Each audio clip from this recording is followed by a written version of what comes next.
Soupçonné d'irrégularité administrative et de vulnérabilité à la fraude, le passeport gabonais figure désormais sur une liste noire de Washington. Les autorités américaines ont donné un ultimatum de 60 jours à Libreville pour renforcer la fiabilité de ces documents d'identité sous peine d'exclusion du territoire américain.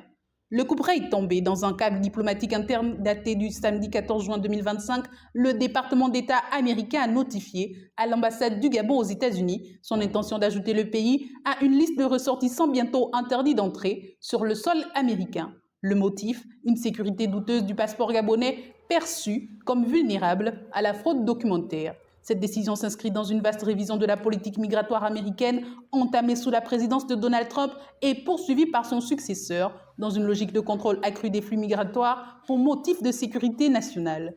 Aux côtés du Gabon, 35 autres pays, pour la plupart africains, sont pointés du doigt pour leur incapacité à garantir des documents d'identité fiables. Selon les éléments rapportés par Reuters et plusieurs agences internationales, Washington reproche à ces États une défaillance structurelle de leur système d'identification.